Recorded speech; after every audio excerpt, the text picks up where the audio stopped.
Good afternoon and welcome everyone to today's Celebration of Service event.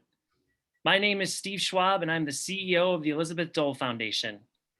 Before we get started, I wanted to go over a few housekeeping notes. During today's event, you can submit your comments and questions in real time using the Q&A box located in the Zoom control panel.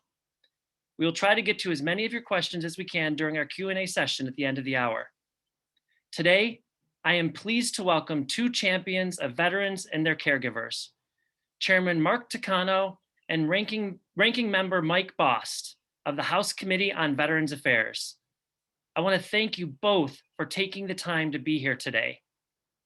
The Dole Foundation launched our Celebration of Service series earlier this year as a way to provide a platform and forum to leading policymakers and senior members of the new administration, where they can outline their vision for military and veteran family support, and of course, to hear directly from our community. In our last episode, we were thrilled to welcome VA Secretary Dennis McDonough and new leaders, including Meg Cabot at the VA. And today, I'm very happy to turn our attention to policymakers on Capitol Hill for this exciting session. As we are in the throes of summer and the world is beginning to reopen, we recognize the last year has been incredibly hard for all of us, but especially for our caregiver community. Over the past year and a half, caregivers were physically, mentally, and emotionally strained more than ever. On top of fears of exposure to COVID-19, this community faced incredible economic hardships, including loss of employment and extreme isolation and burnout. COVID-19 highlighted how important it is to work with bipartisan policymakers to get things done. It's so encouraging to see more and more veterans and their families getting vaccinated. Last winter, when the vaccine was approved, my amazing boss, Senator Elizabeth Dole, wrote directly to leadership at the VA, DoD, and CDC with an urgent request to prioritize military and veteran caregivers in their COVID-19 vaccination distribution plans. In January, the VA answered this call and announced plans to include caregivers enrolled in the Program of Comprehensive Assistance for Family Caregivers in their vaccination plans. In February, we were ecstatic that Chairman Takano and Ranking Member Bost went one step further and introduced bipartisan legislation that would vastly expand VA's authority to vaccinate countless more veterans and their caregivers across the country. We endorsed this legislation immediately, and we advocated for it to become law. The passage of the Safe Lives Act meant that many more caregivers across the country could access a resource that would significantly decrease the risk of spreading COVID-19 to their loved ones, and we have seen that happen.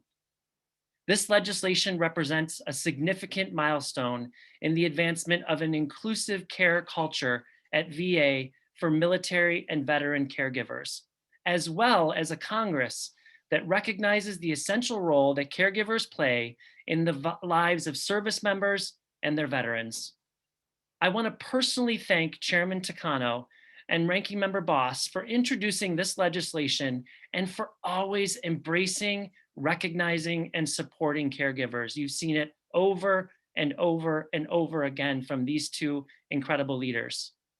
We are looking forward to hearing from you both about your vision for future caregiver and veteran support and engaging with our community in a Q&A session that will help inform your committee's priorities. Without further ado, I would like to introduce Chairman Mark Takano. Chairman Takano represents the 45th District in Southern California, and in addition to chairing the House Committee on Veterans Affairs, is a member of the Education and Labor Committee. A former educator and Harvard graduate, Takano has been a steadfast champion for veteran families and a really great friend to me and to the Dole Foundation. In 2012, Chairman Takano became the first openly gay person of color to be elected to Congress, a distinction that is especially noteworthy during a month in which we are celebrating Pride across America. During his time on the Committee on Veterans Affairs, Chairman Takano has committed to increasing veterans' access to quality and timely healthcare, has focused on connecting student veterans with educational, vocational, job training opportunities that prepare them for a successful future, and he's working to create a culture of excellence at the Department of Veterans Affairs to improve veterans' family, caregiver, and holistic experience. Chairman Takano, thank you so much for being with us. The floor is yours.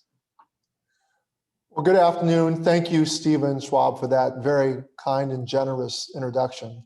I am Congressman Mark Takano, Chairman of the House Committee on Veterans Affairs. I'm honored to join you all today and want to thank Stephen Schwab and the Elizabeth Dole Foundation for inviting me. It's been a long 15 months. COVID-19 pandemic has upended our lives and added so much uncertainty. We communicated with our families and friends through screens and went to medical appointments in our own homes. Many veterans endured excruciating delays in benefits, claims, home care services, and thousands contended with job loss. Our country was forced to adapt, and as chairman of the House Committee on Veterans Affairs, I know of no group more resilient to upheavals in daily life than veterans and their caregivers. But that resilience has not meant this year was less of a challenge. I am acutely aware of the service and sacrifice you have shown throughout this pandemic. Despite all the unknowns and limited resources, you continued caring for the veterans that rely on you. And to all of our caregivers, I thank you. Now, hope is on the horizon. With my bill, the Save Lives Act that passed Congress earlier this year, VA has the authority to vaccinate all veterans, caregivers, and veteran spouses for this and future pandemics. I'm glad I could work with VA to ensure all of you could get a vaccine as soon as possible.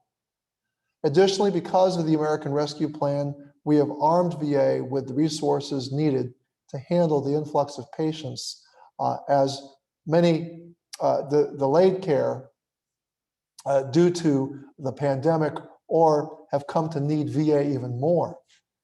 As compensation and pension exams were delayed, we provided additional resources to help the National Personnel Records Center and VA get through the backlog so veterans and their survivors can access critical benefits.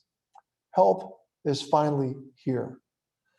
As the pandemic subsides, there is still so much more we have to do to ensure that we care for those who have borne the battle.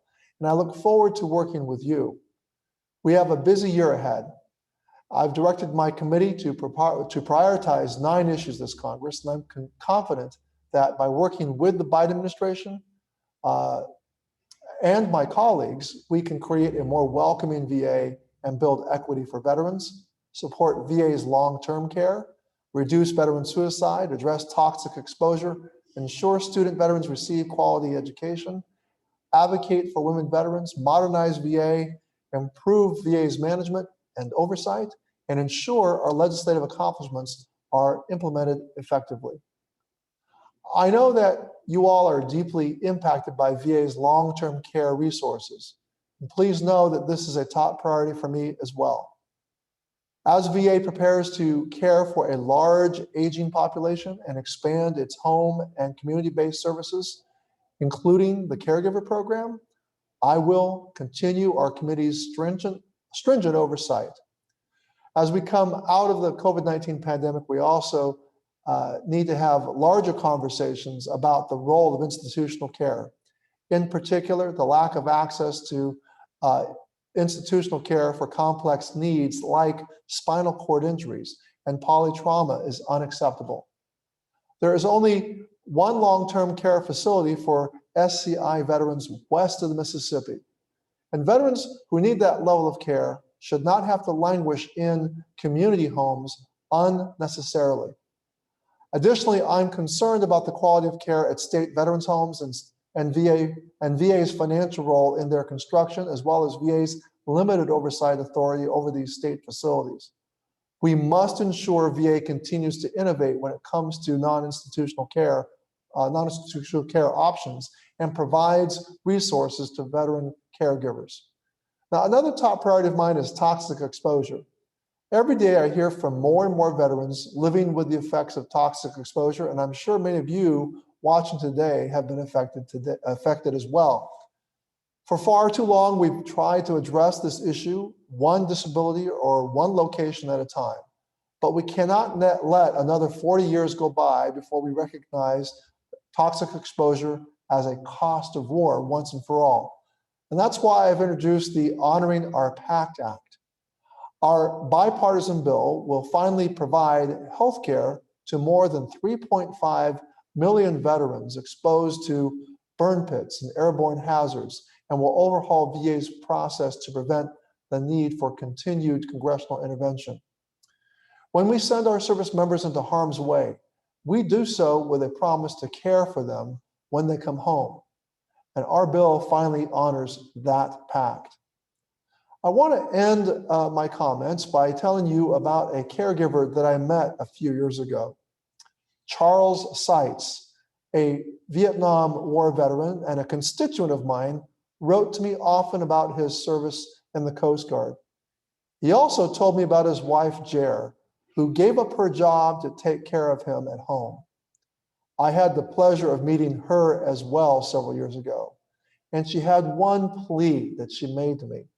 She asked that I support legislation that would enable caregivers like herself to get some financial help. I never forgot Jer, and I was proud to vote for the Mission Act as an attempt to do just that. But sadly, Jer wasn't able to benefit from the law she urged me to enact, and her beloved husband, Charles, passed away last year. Clearly, we have to do more work to ensure all veterans and caregivers like Jer and so many of you can access the VA resources they depend on. So thank you for having me here today. Thank you for your advocacy, and thank you all for your service.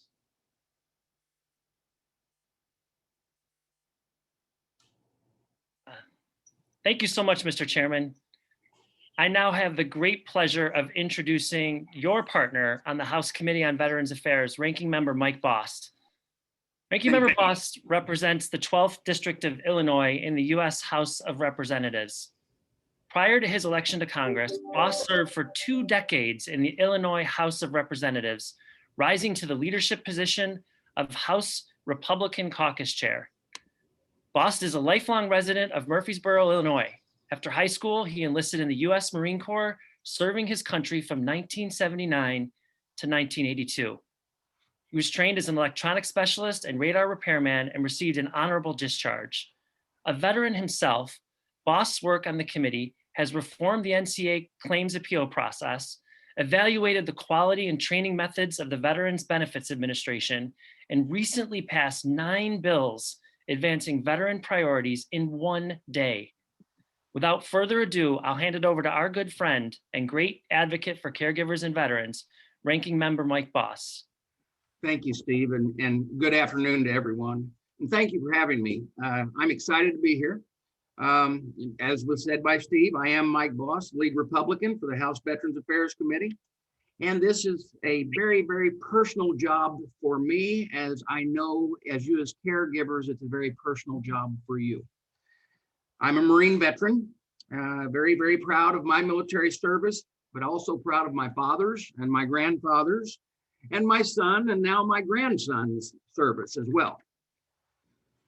I know firsthand the sacrifices military families make. Caregivers continue to sacrifice long after their service member has taken off their uniform. And I'm grateful to the Elizabeth Dole Foundation for working day in and day out for those caregivers. That advocacy is very important. Without it, we would not have been able to expand VA's family caregiver program to the caregivers of pre-9/11 veterans in the Mission Act 3 years ago. That expansion was a milestone moment for military caregivers. It was long in coming, and we cannot take our eye off the ball on it yet. Ensuring expansion moves forward and supporting the caregivers of those veterans who need it most, no matter their age, it's a continued priority of mine. I know it is for you too. I know it is. Another milestone moment for military caregivers was the enactment of a bill sponsored by myself and Chairman Takano to allow VA to vaccinate caregivers against COVID-19. I'm proud of both of those successes, and I look forward to working closely with the Elizabeth Dole Foundation, Chairman Takano, and each one of you to make sure that we create more of those successes. We owe caregivers our gratitude, respect, and recognition. Let me assure you, those caregivers listening here today, and that your efforts are seen and appreciated. Thank you for having me here today, for the veterans that you care for, and thank you again for having me. And I look forward to answering any of the questions and the discussion as we continue.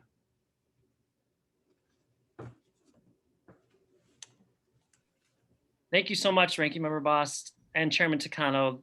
Wonderful remarks from both of you to our caregiver community. We've got a full house with us today, a lot of interest in having you both, you great bipartisan leaders that have come together to spend your afternoon with us, sharing your thoughts and taking questions from our audience. I know how busy you are, so we really, really appreciate that.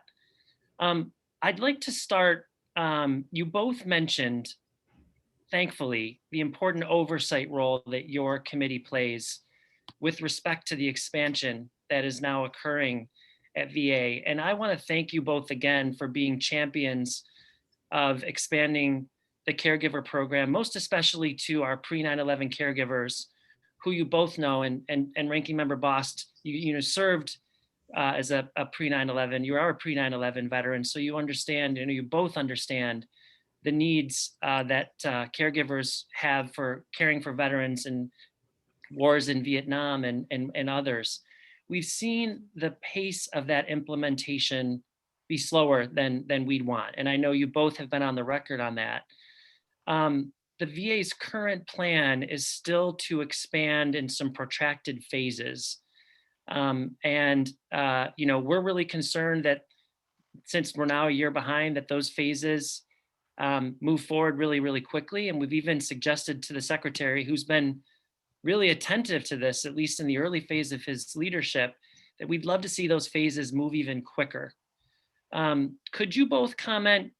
Mr. Chairman, we'll start with you. We'll go right to you, Ranking Member Bost, after that, on what the committee will be doing to ensure that VA is held accountable to the timelines that have been put forward on expansion.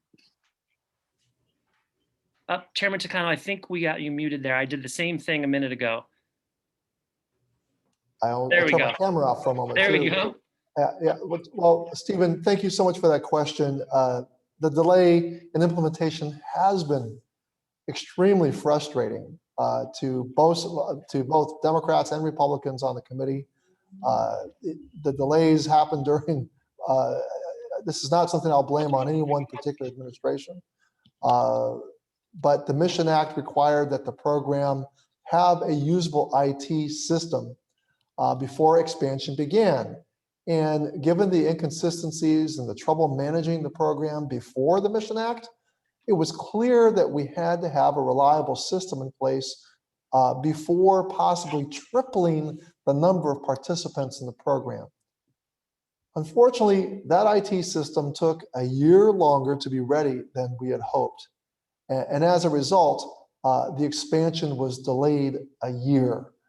Phase one, those veterans that were injured before 1975, phase one began in October. In 9 months, the program has doubled in size with nearly 40,000 current participants. And even if VA opened up phase two tomorrow, there would not be enough trained staff to process and assist the new applicants. Believe me, I have been prevailing upon the new secretary to do all he can to onboard those staffers. But until the phase 2 expansion begins next year, my expectation is that VA is that they ensure that every other possible assistance to caregivers is made available. So, those who are in phase 2, what VA does have available is respite. Yep. A respite program provided to caregivers. They also have the Veterans Directed Program and the home-based and the home-based primary care. So VA has programs outside of the comprehensive caregiver program that can ease the burden on phase 2 caregivers until they're eligible and until VA is fully ramped up to be able to bring them into the comprehensive program. So it is with deep frustration. And look, I'm not going to point the finger at any one administration. IT has been a continuing problem. Former Chairman Rowe and I, Chairman Rowe, the Republican Chairman Rowe, established a new subcommittee, which I continued, which is focused on IT issues because of our IT frustrations, and it's not just in this particular program. So, Stephen, I know that's not a satisfactory answer to those who've been long waiting, but rest assured, under my chairmanship, we are going to keep on VA's back to get this fixed. Well, Mr. Chairman, those are great comments, and we appreciate your ongoing commitment to oversight and to the work that you're doing to push VA to move quicker. Ranking Member Bost, your comments? Yeah, thanks, Steve. Let me say this. Many of you, and based on your age, you'll remember Fraggle Rock, which says, that we get the bill and all of a sudden the president signs it and boy, it's law. It's there. Well, VA's committee's other responsibility is make sure after that law is in place that we actually implement the law the way it was originally passed. And looking forward, the importance of the Mission Act was amazing. But going forward, we need to see how fast or how VA is implementing it. And the chairman is right in the fact it's IT and the issues there, but to make sure the caregivers are taken care of during the process and that we move quickly as we can from there to make sure the bill is fully implemented. If there's any problem, that we know where they're at, that we can aggressively go out and fix it. The health subcommittee had an informational roundtable last month where VA and key stakeholders to start the process of potentially improving, all ready for what they're seeing and to make sure it can be fixed as quick as possible and implemented as quick as possible. We wish you could throw a switch and it was there. I guarantee you we'll be working in a bipartisan manner to make sure the ideas that were set forth in the Mission Act will be implemented and our caregivers will be taken care of. Thank you, Member Bost. That's music to our ears, and I know to the caregivers who are listening that you both are so attuned to those timelines that have been put forward, and we deeply, deeply appreciate that. And your closing comments there are a perfect segue into a great question that we just got from someone. This feels like a divisive time in our country. We don't know that it feels like it. We know that it is, right? And sometimes that affects policymaking.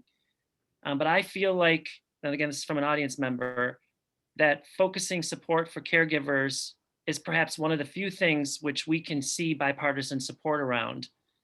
In your roles, can you talk about how you work with each other across the aisle to keep an eye on the high priority issues facing caregivers?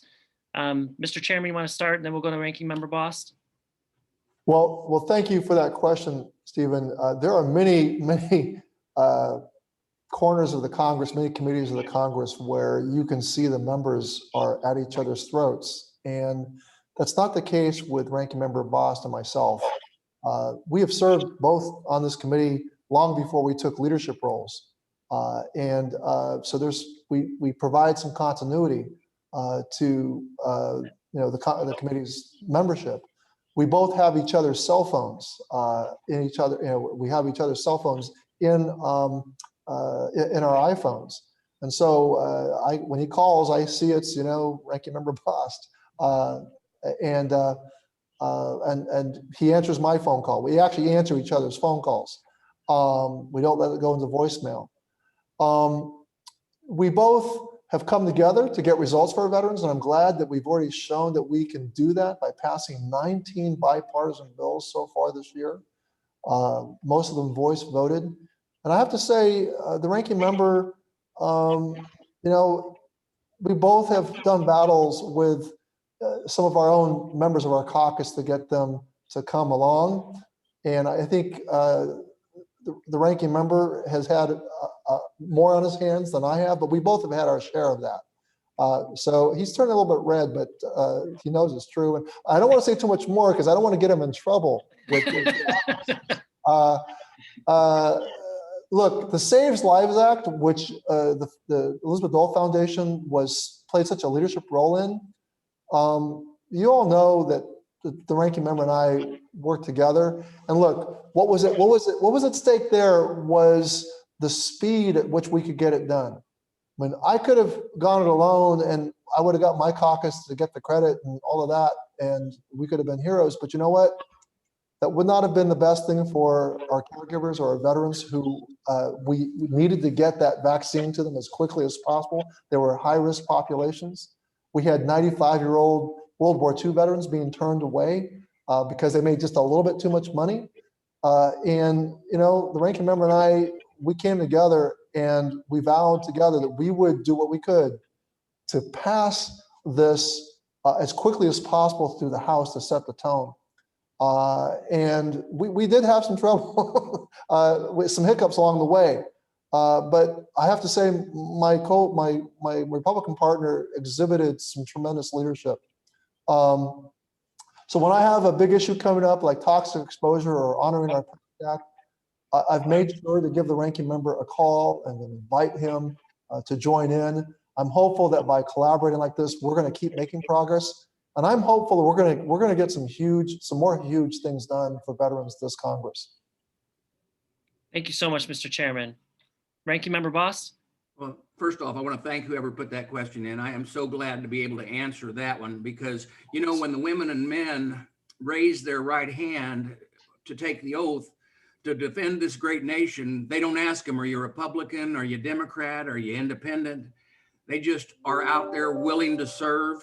And the VA committee has a tradition of being a bipartisan committee. And I'm really proud of that history. You know, it isn't always easy to find common ground sometimes with the colleagues that we work with and also across the aisle in a partisan way. You know, we have differences. Conflict is inevitable, combat is optional. Yes. That's kind of the way I look at this. And you know, I view Chairman Takano in all of these, not as an enemy, but as an ally, so that we can work together because we have a common goal. It might be different on how we're going to achieve that goal as certain things come up. Definitely not on caregivers. I think we're right there. But as the issues come up, they're minor disagreements. And remember that when the forefathers put this nation together, and I think so many of our colleagues forget this, when they put it together, it was based on finding common ground, not based on, hold on just a moment, I'm sorry. Based on finding common ground. That doesn't mean you compromise your morals. It means you find common ground for the betterment of the majority. And in this case, it's really good. And ultimately, we're doing our best in that interest of the common good when the chairman and I are working together. Well, Ranking Member Bost, you know, your words ring true because you both did an incredible bit of work on the Saves Lives Act. And, you know, for folks who are joining us today, I want you to know that the implications of that act are not just right now. This sets up the VA to be holistic in the ways it responds to national emergencies moving forward. This is a precedent-setting bill that the two leaders of our committee came together on to change the nature of the way that VA can respond in the future. And so that, as to Chairman said and as Ranking Member Bost said, no one is left out. So we can't praise you both enough for coming together on that legislation. And we're always ready to work with you on future initiatives like that. Mr. Chairman, you mentioned a subject that we just got a wonderful question from Ron. Thank you, Ron, for this question. My wife has been affected by service-connected illnesses that we believe were created by toxic exposures. There's been a lot of information and certainly dialogue and policy discussions around toxic exposures. How does the committee intend on addressing this issue? I'll start this time, Ranking Member, with you, and then we'll go to the chairman. Right. Well, first off, thank you. That's a question that's on everybody's mind. It's a priority of both not only mine and Chairman Takano's, but also we know in the Senate. Right now, there's about 3 different bills out there. I know the chairman has his, and I have the TEAM Act, the Toxic Exposure Hour, which allows for toxic exposed veterans to enroll in VA to receive the health care immediately. Then it also develops a framework to establish presumptions of service connections, and then an advanced research and training side of that regarding toxic exposures. And I know that the chairman has a bill out there as well, but we have to do this. We have to make sure that we figure out how we work together and how we find a funding source to cover whichever bills are moved, and how we do that without sacrificing other services that veterans are provided. Now that makes the difficult challenge. And then to make sure that we can find the 4 corners to come together and then get enough votes both in the House and in the Senate. And to not make it an exercise in, okay, we're going to pass a bill, but then the Senate isn't going to pick it up, or the Senate's going to pass a bill and the House doesn't pick it up. So that we can actually work together to truly achieve the goal, because the important thing to remember about the toxic exposure language and what we're wanting, we can't wait like we did for 4 decades for things like Agent Orange and the Blue Water Navy, and have 2/3 of those people affected pass away before we're actually providing the services that they're deserving. And that's why I think it is a priority for all of us this year. Thank you so much, Ranking Member Bost. Mr. Chairman? Well, thank you, Stephen. I've mentioned already the Honoring Our Pact Act, which is I would call it a comprehensive toxic exposure bill that deals with the concessions of exposure, presumptions, as well as envisioning a system for future findings of presumptions that won't have to involve Congress. And those Congress should, in my opinion, Congress should not be in the business of having to politically decide whether or not a veteran should be granted benefits. We need to view toxic exposures and the costs that follow them as a cost of war. With great respect that I give to my ranking Republican member, yeah, we have to be mindful of the cost, but you know what? At some point, we're going to just have to say resolutely that if we're willing to send young men and women in general into harm's way and into battle, where they will inevitably be exposed to harmful, toxic situations, that we have to calculate that in as part of the cost of war. It can't be something we debate about afterward. So we need a fair process that doesn't sort of depend on a location or a certain battle or a certain time period. We need a fair system that gives veterans confidence that they're going to be that what they suffered will be recognized. So with all of that, I want to say that I've included much of the language of the TEAM Act, and we actually give a title to the part of the TEAMS Act that is Ranking Member Bost's legislation, and I think it's a great piece of legislation. I've actually included it in mine and give him due credit for that.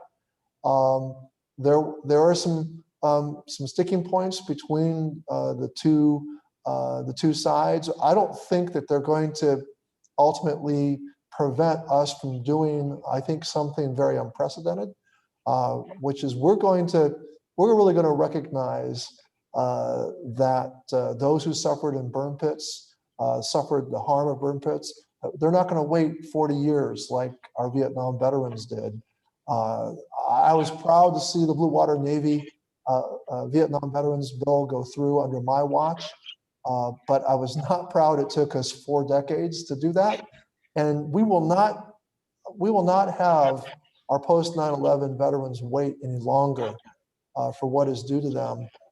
This is the Congress that we are going to make them, we're going to do right by them, and we're going to honor the pact that we had with them. And so I'm very confident and positive we're going to get this done. And it may take locking Ranking Member Bost and myself in a room for a few days, but we're going to get it done. Well, Mr. Chairman, Ranking Member Bost, we have every confidence that you'd probably get that bill done and a whole lot more if we put you in a room together for 3 days. So you're getting a lot done together and represented by you both coming together today. We've gotten a lot of comments about something that I know has been hot for your committee, and that's around the electronic health records modernization at VA. I have to admit, and I'll acknowledge, Cerner has been a wonderful partner to the Elizabeth Dole Foundation and a great supporter of the community in general. Our community has a great deal of excitement about the ability to access records electronically. Medical records access has been a huge problem for caregivers, clean medical records access.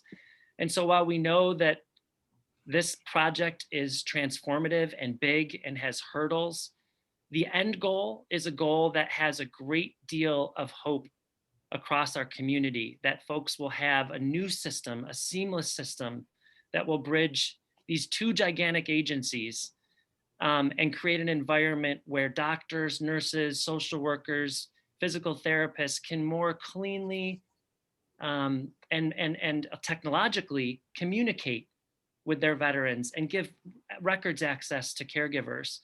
Could you both comment on your thoughts on the importance of this project and the committee's commitment to making sure that we see this implemented successfully? Mr. Chairman, we'll start with you and then Ranking Member Bost. Well, Stephen, when I first got on the committee and at my first year of service as a member of Congress in 2013, among the first hearings that I went to was a hearing in which I heard that the Department of Defense and the VA had given up on the integration of their health records. And I listened in those hearings to stories of veterans one veteran who had lost his eyesight because of an inability in a timely way to get records from the DOD over to the VA. Just horrific stories. And it seemed to me that this was incredible, that we live in an age of tremendous technology innovation, but the federal government had not found a way to get health records from the Department of Defense to be interchangeable and interoperable with that of the VA. When Secretary Shulkin announced that he had entered into a contract with Cerner to do this, there was great excitement. I kept my excitement somewhat tempered because of that 2013 experience. I can tell you in a recent meeting that I had with Secretary McDonough that he's planning to move forward with Cerner, that the frustrations that we've experienced in the sort of implementation and trial in the Pacific Northwest, that occurred during a pandemic year, and so we can't allow the frustrations to end up as they did in 2013. The Secretary is very committed to moving forward with implementation. With my gratitude to my predecessor, Chairman Rowe, we have a subcommittee on technology modernization. It's been a bipartisan effort at oversight, and Ranking Member Bost and I have served during, we have some institutional memory on this, and I feel confident that we have the opportunity to get this right, and I believe there's a bipartisan will to get this right. Both sides kind of own it at this point, and I agree with you, Stephen, and the Elizabeth Dole Foundation that we must move forward and get this right. Thank you so much, Mr. Chairman. Ranking Member Bost? Yeah, thanks, Steve. You know, as a veteran myself, I can tell you how important this is. I believe that new incoming veterans should be to the point in today's age that we should have your records from the day you raise your hand until the day we actually finish those burial services, and also beyond, because the families and the benefits that they would receive. But the best way to do that is to have a clear record of your service, and then the medical part after your service. And that's what we're striving to achieve. You got to remember, I come from a time that if I want to see my medical records, I can. They are in microfiche form in the safe in my home, and then I have to go find a microfiche reader to actually look them up. But I mean, they're also they're in the permanent records there in St. Louis. That being said, what we want to do with the medical records, the electronic records that we're working, is we want to make sure. And first off, let me tell you this: that Chairman Takano was right. That the two largest bureaucracies should have been able to communicate and make a smooth transition, especially in today's age. But I think it was a case where one says, no, you want to use our program, and the other said, no, you want to use our program. And we finally got those arguments worked out. But now, as we move forward, we are seeing the glitches that occur as we're turning up in Washington State. And we need to make sure that the software is working correctly in that location before we launch. And though I would love to see it go at the rate we were originally planning on, we want to make sure when we move to the next location, it's right and it's ready.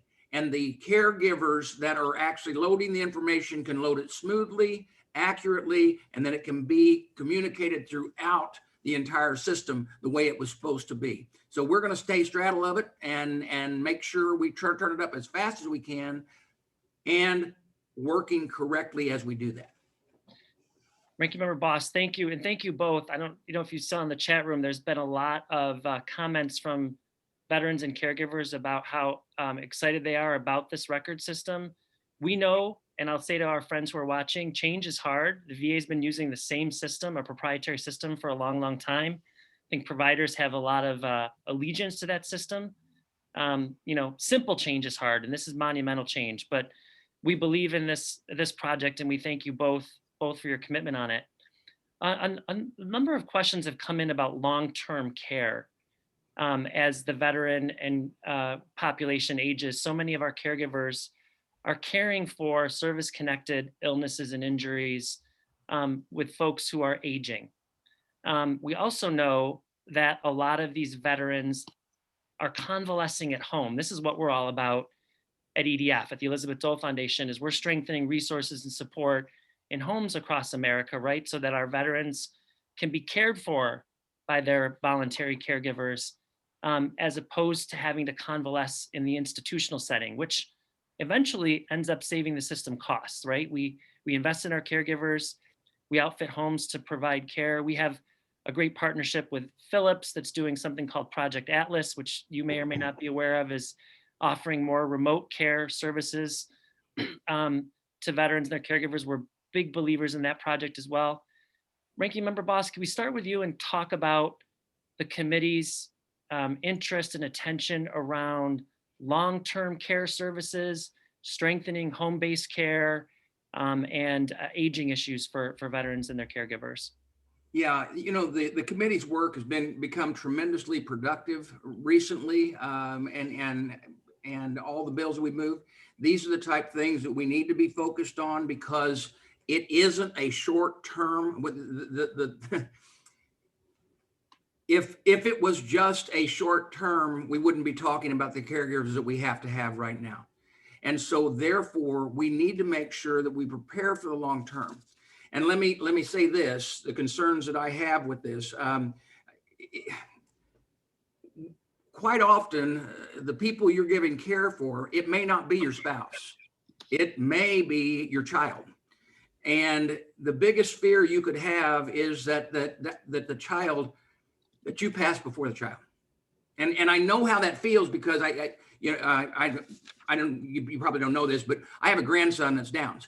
And when he was born, the one thing that parents automatically start thinking, and grandparents, who's going to take care of them long term? And that's why the commitment needs to be made on how, and it shouldn't be putting into what we would know as the poor quality nursing homes of the past. It needs to be that quality care, that we know that person that is given that sacrifice is taken care of to the level for the best comfort, and that it would give a secure feeling to the previous caregiver if it's someone else that's doing it. And so those are the things we've got to be looking at as we move forward. And also, like I said, we've got to make sure that it is something that's sustainable through their lives. Couldn't agree more. Thank you, Ranking Member Bost. Mr. Chairman?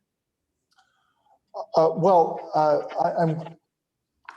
me just say that that we have to make sure that VA continues to be an innovator when it comes to non-institutional care options. But before I get into that, I just want to compliment VA for its really amazing accomplishment with its institutional care options.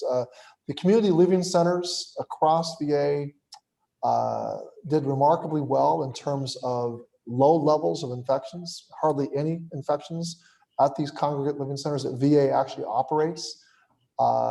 We had very minimal deaths attributed to these community living centers, or what are known as long-term care facilities that VA owns and operates. So VA has shown tremendous expertise, and I visited some of these community living centers, and they have some of the highest standards. We don't see veterans in those facilities sharing rooms. That was part of the reason why we have up to 40% of the 500 or 600,000 COVID deaths related to that sort of institutional care. But this pandemic, I think, has taught us that we need to rely less and less on those sort of care settings. But before I kind of embellish on that, let me just say that for those of our veterans that are most in severe need, that need the highest level of long-term care, we really do need to step up to the plate and make sure that there are more beds for them, and that they don't have to rely on community beds. That we need to take care of those veterans, and we need to build out those beds. But let's get on this topic of non-institutional care. In other words, aging in place or aging at home. Chairwoman Brownlee has taken on non-institutional long-term care this Congress and is pursuing legislation to see that every VA medical center has the same home and community-based services and programs as the next. We don't have uniformity of availability right now. A veteran's ability to remain at home with their family should not be dependent on where they live or the medical center that they use. So wherever you are in the country, you should get that support to be able to keep the veteran at home where they're most comfortable. And VA is in a position to show generally, this is not just a VA issue. This is a societal issue. We're in a position to innovate and show the rest of the country how we can support veterans at home, how we can support anybody who needs to be cared for long-term at home, and we can really learn the lessons from this pandemic. To just give you an example, we need to really get serious about building standards. We need to make sure that all new buildings do not have to be retrofitted when people start to age and need to be cared for at home. But in the meantime, we need to have support at the local and state and federal level for people to retrofit their homes, for example. There are so many different ways in which we can support aging in place and long-term care being taken care of or being conducted in the home and not in congregate living centers. Mr. Chairman, Ranking Member Bost, thank you so much. Mr. Chairman, I want to amplify something you said about VA, which is that we believe, like you, they can serve as an example to the rest of American medicine on how to innovate, as they do on a number of fronts. Folks forget that a lot of modern medical protocols come from VA innovation. One of those programs we have underway in partnership with the VA right now is called the Campaign for Inclusive Care. We're partnering with VA, supported by the great company USAA, to develop protocols for doctors, nurses, and social workers to directly integrate caregivers into medical teams from day one. We've seen caregivers be lost in the care continuum in the beginning, where physicians aren't regularly integrating them into that medical team. And we're changing the face of that protocol and the ways that physicians and nurses and caregivers, other caregivers across the VA are engaging with family caregivers. And I think that's another way that VA has committed to innovating, and we hope that that program is going to grow well and far beyond the VA.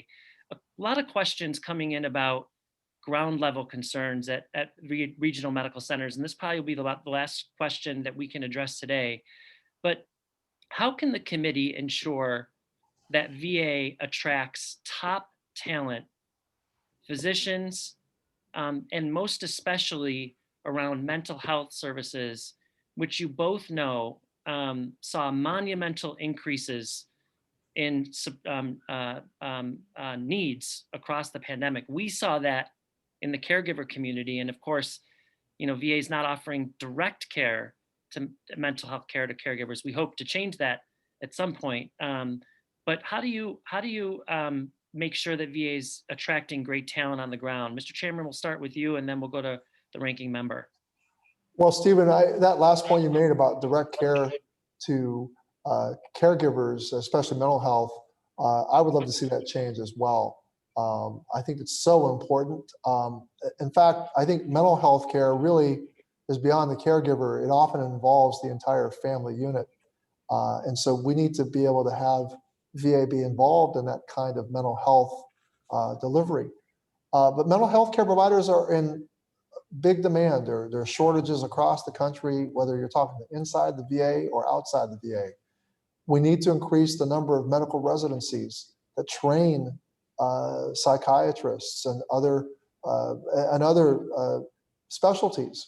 We need to make sure that, look, there are plenty of places where the VA is in competition or in communities where there's already a pre-existing shortage in the private healthcare system.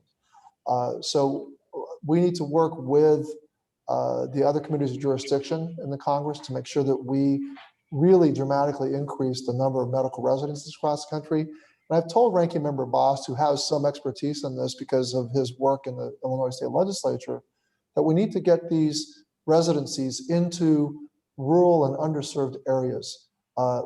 Really, no major advanced country has been able to solve the problem of getting practitioners into rural areas where they're most needed. And mental health care is especially a challenge. We need to make sure that we're paying our folks competitive salaries.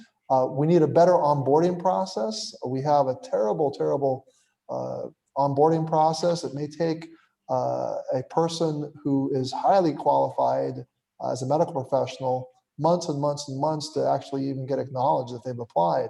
So I've heard horror stories about that. So there's plenty for us to do in this area, but I think I've ticked off, I think the top things that we can do in order to get VA staffed up with the best personnel in the country. Mr. Chairman, thanks. And we will absolutely follow up with you on the discussion and dialogue around mental health support for caregivers. Ranking Member Bost, before you comment, a couple comments in the chat room about how folks see physicians coming in for shorter periods of time. In other words, folks who are becoming VA physicians, they receive some training, in a couple years they move on to another institution. So retention has been an issue as well. So welcome your comments overall. Well, let me tell you that our VA doctors are some of the best in the business, and many of them are very, very good and have a passion because they themselves are veterans. That is something that we've seen, and we need to make sure that, you know, those type of situations that the docs are there like that. You know, we want to make sure that we continue to attract good providers, and not only that, then we need to retain them. And retaining them is always a challenge because the private sector quite often is hard to compete with. That being said, that does mean we have to make that investment to the level that we need to. But what we also need to do is, as Chairman Takano said, and it was an area that I worked on quite a bit in the state legislature.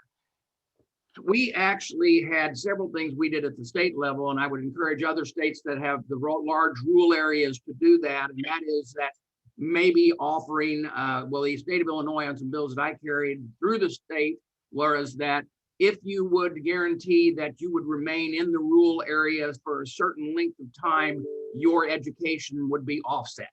I carried those type pieces of legislation several times, whether it was for nursing, whether it's for docs, because it is a constant battle in our rural areas. But statistics do show, thank heaven, that once a person has established themselves in a rural area, they come to love that rural area, and they usually stay for life.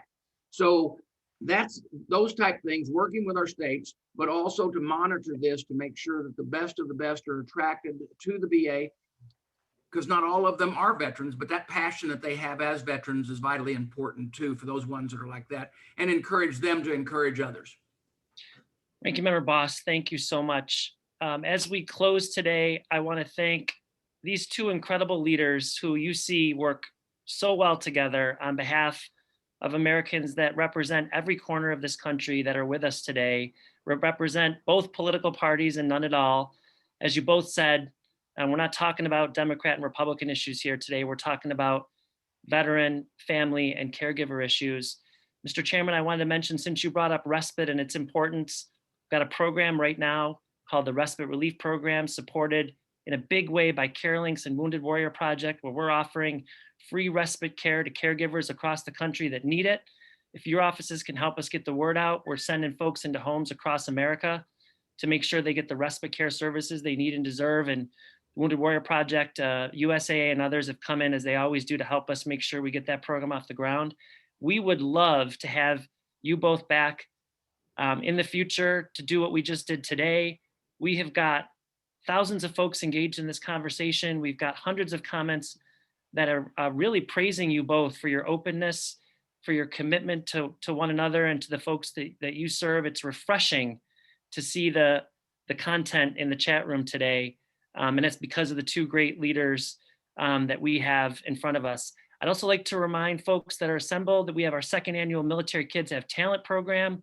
Submissions close this Friday, June 25th. You can find more information at hiddenheroes.org/militarykidshavetalent. To all of our attendees, be on the lookout for a follow-up email that will include a recording of today's webinar and the link to join our Facebook group and our Hidden Heroes caregiver community. Once again, Mr. Chairman, Ranking Member Bost, two great Americans, thank you for joining us, for your commitment to caregivers and their veterans. Y'all have a really wonderful day. Thank you for having us.